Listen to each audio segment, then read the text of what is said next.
Welcome, everybody. Today I'm going to be telling a story about a time where I had to be a hero in my own movie. Everybody asks students many questions. The questions go from what do you want to do after high school to what do you want to do after you transfer from junior college, and then the questions after that turn into what are your plans for after college. But truth be told, I don't know many students who even know what they're going to eat for dinner that night, let alone what they're going to do for the rest of their life.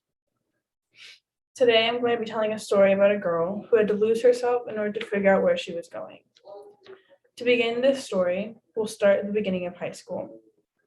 You're always told that high school is some of the best years of your life, and that's what high school started out as for me.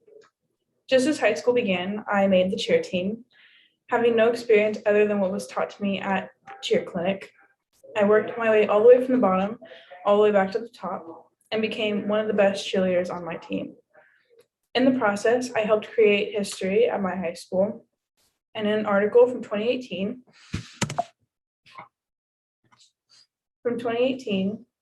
written by Donna Beth Wheelman, says, quote, "It is the first time since 2009 the team has returned from a national contest with the first place award," end quote. High school was going great, but it wasn't long until I had my world turned upside down when I decided to make the switch from living in my small town Martinez in the Bay Area moving to Elk Grove. I had grown up in this small town for pretty much my entire life, so making this switch to a whole new environment was quite scary. But I managed. I had met new people and became friends with them. However, COVID-19 happened my junior year of high school. And it not only changed my life, but it changed many other people's lives as well. The entirety of my senior year was practically just homework and classwork assignments just to make sure that I could graduate. And just when I thought the year couldn't get any worse, I had lost my dad suddenly.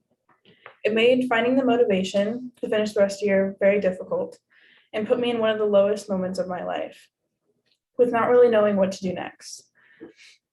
And although it wasn't easy, I pushed through and finished the rest of my school year and moved on to bigger things. That summer, I had decided to collect myself and do the best I could to figure out what I wanted to do. Still a little lost, I had bought my very own first car. I managed to get a job, and I decided to go to CRC to give myself not only more time to think about what I wanted to do, but to save money for whatever I chose to do after junior college.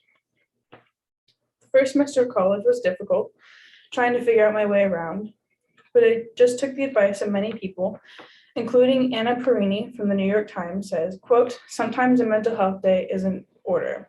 Don't go to class, sleep in, and enjoy your favorite book," end quote. I managed to start picking up the pieces and putting them back together. And although it wasn't perfect, things felt like they were starting to fall right back in the correct direction. I was doing okay in classes. I had a decent amount of money saved up for school and housing for whatever I chose to do after school. And I had a good understanding of what I wanted to do and who I wanted to become after school, which made accomplishing those goals I had for myself just that much easier. People say high school can be the best years of your life, but for the people that doesn't apply to, there are much better things to come.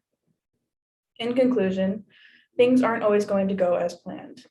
Things will happen because, quite honestly, that's just how life goes. It's just simply unpredictable.